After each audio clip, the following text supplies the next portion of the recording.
Hi all, today Friday morning 10:30 ஆகுது. ஹஸ்பண்ட்க்கு டே shift. So நானும் என் பையனும் மட்டும்தான். நாங்கள் 2 பேர் பிரேக்ஃபாஸ்ட்லாம் சாப்பிட்டுட்டு அவன் கொஞ்சம் ஏர்லியாக வேக்கப் பண்ணால தூங்கிட்டான். ஸோ அவன் எந்திரிக்கிறதுக்குள்ளே நானும் மற்ற ஒர்க்கெல்லாம் கம்ப்ளீட் பண்ணிடலான்னு ஸ்டார்ட் பண்ணிட்டேன். ஃபஸ்ட்டு துணியெல்லாம் மிஷினில் போட்டுட்டு நானும் குளிச்சுட்டு சாமி கும்பிட்டேன். தென் பிரேக்ஃபாஸ்ட் பண்ண பாத்திரம், பால் காய்ச்சினது, சாப்பிட்டதுன்னு எல்லாம் அப்படி எப்படி இருந்துச்சு, எல்லாத்தையும் வாஷ் பண்ணி வச்சுட்டேன். இங்கே ஆக்சுவலாக சிங்க் ரொம்ப குட்டியாக இருக்கும். அதனால அப்பப்போ நான் க்ளீன் பண்ணி வச்சுட்டா எனக்கும் ஈஸியாக இருக்கும். பிகாஸ் வைக்கிறதுக்கு அங்கே ஸ்பேஸும் இல்லை.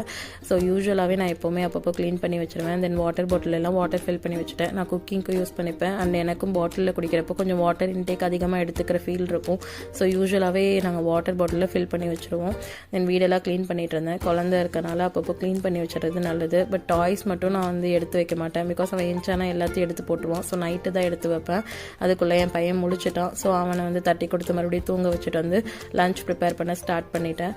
ஆக்சுவலாக எனக்கு ஃப்ரைடேனால பார்த்தீங்கன்னா எங்கள் வில்லாவில் ஃபுல்லாக எனக்கு நான்வெஜ் ஸ்மெல் தான் அடிக்குது.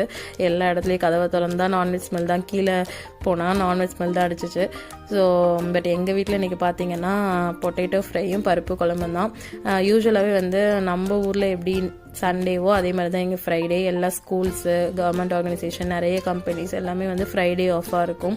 ஒரு சில செக்டர்ஸ் இந்த ஷிஃப்ட் ஜாப் பார்க்குறவங்களுக்கு தான் கொஞ்சம் சேஞ்ச் ஆகும். ஸோ எல்லாருமே இன்றைக்கி கொஞ்சம் நான்வெஜ் எல்லாம் செய்வாங்க. ஹோட்டல்ஸ்லேயுமே பார்த்தீங்கன்னா பிரியாணிலாம் ரொம்ப ஸ்பெஷலாக இருக்கும். ரொம்ப நல்லாயிருக்கும் ஃப்ரைடே பிரியாணி வாங்கி சாப்பிட்றப்போ. நான் அப்படியே சமைச்சிட்டு இருந்தேன். ரைஸ்க்கு மட்டும் அரிசி ஊற வச்சுட்டேன். பிகாஸ் பையன் எந்திரிச்சதுக்கப்புறம் கொஞ்சம் சூடாக வச்சுக்கலாம் அப்படின்னு. ஃபுல்லாக ரெடி ஆகிடுச்சு. அதுக்குள்ளே துணியும் ஓடி முடிச்சிருச்சு. தென் துணியெல்லாம் எடுத்து காய போடலான்னு போகிறப்போ என் பையன் முழிச்சிட்டான். ஸோ அவனையும் கூட்டிகிட்டு போயிட்டு 2 பேரும் சேர்ந்து அப்படியே துணியெல்லாம் காய போட்டுட்டு அவனையும் நான் குளிக்க வச்சுட்டேன். சரி, குளிக்க வச்சு சாப்பாடு ஊட்டி விட்டுறலான்னு குளிக்க வச்சுட்டு ரைஸ் வச்சேன். ரைஸுமே ரெடி ஆயிடுச்சு.